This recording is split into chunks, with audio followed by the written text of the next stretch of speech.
Halo. Halo. Assalamualaikum warahmatullahi wabarakatuh. Berkat Tuhan mengalir atas hidup kita semua. Semoga semua makhluk hidup bahagia. Oke, terima kasih buat teman-teman yang percaya sama saya dan selalu menanyakan PT Mizuni di mana, seperti apa. Itu bukan PT saya. Saya cuma merekomendasi PT tersebut karena kebetulan saya kenal orang PT-nya itu dari 15 tahun yang lalu. Jadi saya sudah mengenalinya dan seperti apa dan bagaimana. Kebetulan saya ada beberapa PT yang ada di Sidoarjo, Jakarta, Semarang juga, dan juga Malang. Tapi kenapa dari seleksi saya pribadi, jadi ada PT Malang inilah yang menurut pendapat saya bisa sinergi dengan saya. Kenapa saya bilang seperti itu? Iya, karena di situ itu PT ini nggak penak, Mbak. PT ini nggak penak, ruwet PT ini di situ. Kenapa saya bilang ruwet? Ya karena sering dididik, diseneni, digetaki, diamuk, ditraining, waduh, dan tidak digaji. Jadi di PT tersebut itu keras sekali didikannya. Kadang-kadang juga ada kata-kata kasarnya nih, bocoran aja buat kalian. Nah, ini peringatan buat kalian semua. Jadi kalau kalian mau ikut Mizuni, masuk PT-nya Mizuni, kuatkan mentalmu, kuatkan tubuhmu, karena serangan itu di mental. Kowe melakukannya kelemak-kelemek diajar were. Mungkin ada bahasa-bahasa kasarnya. Kalau saya pribadi nggak kepingin mengeluarkan kata-kata kasar ya, tapi karena kita tidak bisa mengontrol majikan untuk tidak mengatakan kata-kata kasar ya. Jadi buat teman-teman yang pingin masuk PT saya, yakin bisa, yakin sanggup. Karena ikut saya tidak ada jaminan PT saya bagus. Tidak ada jaminan PT saya bagus, tidak ada jaminan majikan bagus. Tapi saya cuma bilang bahwa kita akan memberitahu tentang peraturan yang ada.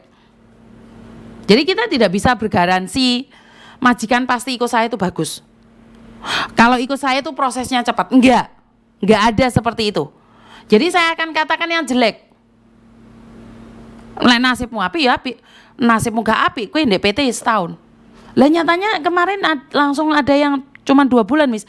Tapi saya tidak akan pernah promosi yang 2 bulan, Mbak. Saya akan tetap mengatakan bahwa ada yang 1 tahun. Itu nyata. Tapi teman-teman saya masuk Mizuni enak-enak, majikannya baik-baik. Nggak jaminan juga. Ada kok yang ikut majikan 1 bulan, majikannya meninggal. Tapi kan potongannya nggak nambah ikut saya. Tetap ikut proses. Nggak perlu pulang Indonesia karena majikannya meninggal. Apakah nambah potongan? Enggak. Karena kita ikutin peraturan yang ada. Jadi intinya adalah ikut saya. Tidak ada jaminan majikan baik, tidak ada jaminan di PT cepat, tidak ada jaminan prosesnya sat-sat. Tapi saya bisa bilang, kalau kita mencoba yang terbaik, kita akan melindungi kalian dengan peraturan-peraturan yang ada. Dan tidak ada PT yang ingin menampung kalian lama. Camkan itu, camkan. Koyo lagi ngamuk. Dengarkan itu. Tidak ada PT yang mau menampung kalian lama. Tidak hanya ada di PT saya, di semua PT. Tidak ada PT yang mau rugi ngingoni kalian. Iso kalian itu secepatnya terbang. Karena itu tidak ada PT yang akan menahan kalian, apalagi dendam sama kalian nggak diterbang no. Nah, ini sering kali teman-teman mengatakan kenapa saya nggak diterbangin ini sama agent, sama PT ini karena ada dendam. Nggak ada agent dendam. Kecuali kamu yang ngambil suaminya sing duwe agent ya. Itu beda lagi aturannya. Jadi itu dendam antara Anda dan pelakor dan agent. Jadi nggak ada agent manapun, saya rasa agent manapun tidak ada agent yang ingin menahan anak buahnya untuk tidak terbang. Karena kalau nggak terbang uangnya nggak cair mereka. Ya teman-teman ya. Jangan berprasangka buruk dengan PT-PT kalian walaupun nggak ikut saya. Kalian di luar sana percayakan sama PT-mu. Yang penting PT-nya terdaftar. Kalau PT tidak terdaftar, hati-hati. Bisa mesle kalian kok. Dan jangan ikut proses ilegal.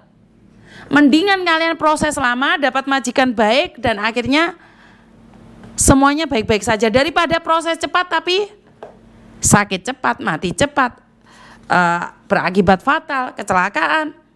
Benar nggak? Uang yang ada asuransinya aja ada yang tidak terjamin, apalagi yang nggak ada asuransinya, apalagi yang tidak ada asuransinya, apalagi yang tidak terdaftar oleh pemerintah. Mau jadi apa kita? Ya teman-teman ya, Bisa difahami sampai di sini? Jadi ikut PT saya tidak ada jaminan kalian tunggunya tidak lama. Ikut agen saya, ikut PT saya tidak ada jaminan bahwa kalian mendapatkan majikan baik. Cuman saya akan berjanji untuk mentaati peraturan. Nek awakmu salah ya tamu rek, ya sepurane aku. Ya karena saya tidak ada keuntungan dari apa yang kalian lakukan. Saya cuman dapat keuntungannya apa? Anak saya punya bisnis, itu aja. Jadi apakah anak saya setor sama saya? Enggak. Anak saya menjadi dirinya sendiri karena dia punya masa depan. Ya kalau kalian nggak ikut saya, nggak ikut anak saya, sama aja kok kalian juga diprosesin. Yang dapat uang juga mereka. Emangnya kalau kalian proses ikut saya atau ikut orang lain itu akan beda? Ya nggak, sama aja Mbak. Kalian tetap potongan yang Cirukos ya tetap Cirukos. Jadi buat teman-teman yang selalu menanyakan prosesnya lama atau tidak, itu tergantung dari nasib. Tidak ada yang tahu, hanya kalian yang harus berdoa dan berusaha ya. Buat teman-teman yang saat ini ada di PT, tetap percaya pada diri sendiri bahwa kalian pasti bisa bertahan, bersabar. Ujian belum dimulai. Jadi saat kalian masuk PT itu ujian belum dimulai. Saat kalian sudah turun visa dan terbang, itulah ujianmu. Jika kamu mendapatkan majikan baik, hati-hati. Karena uangmu bisa disedot oleh sindikat. Hati-hati, kamu bisa dipengaruhi oleh aplikasi-aplikasi. Jadi petualangan kita tidak pernah berhenti dan mengatakan aku sudah sukses karena saya sudah masuk Hong Kong. Itu perjuangan baru di titik nol dimulai. Pertarungan baru dimulai saat kalian baru nyampe di Hong Kong. Jadi buat kalian yang niatnya kabur-kabur ke luar negeri, hati-hati Mbak, apes gak ada dalam kalender. Jadi jangan pernah pingin kabur dari majikan. Jika tidak cocok, pulang loh. Apapun resikonya, jangan takut untuk pulang ke negeri sendiri. Daripada di luar negeri kalian susah dan menyusahkan orang lain. Jika tidak suka dengan majikan, ngebri kok. Ngomong sama agenmu. Gak mungkin kamu pulang dikepui kok sama agenmu. Ya. Jangan takut untuk melaporkan dirimu sendiri jika kamu dianiaya oleh majikan. Jika kamu diperlakukan tidak adil oleh majikan, agen ataupun PT. Tapi jangan fitnah, jatuhnya jangan fitnah ya. Sekali lagi jangan memfitnah. Kalau memang bagus ya katakan bagus, kalau nggak bagus ya jangan nggak bagus. Dan ingat, jangan cuman bilang orang lain tidak bagus. Apakah diri sendiri juga bagus? Kalau diri sendiri nggak bagus, makanya tepuk dada taunya selera. Sebelum komplain apa yang kamu lakukan. Kamu nggak melakukan apapun, komplain tok penggayane ya malu sendiri. Ngomong majikan nggak baik tapi kamu sendiri nggak kerja ya. Itu aja dari saya. Terima kasih buat teman-teman dan kurang lebihnya saya minta maaf. Wassalamualaikum warahmatullahi wabarakatuh. Berkat Tuhan selalu mengalir atas hidup kita semua. Semoga semua makhluk hidup bahagia dan sampai ketemu lagi. Bye bye.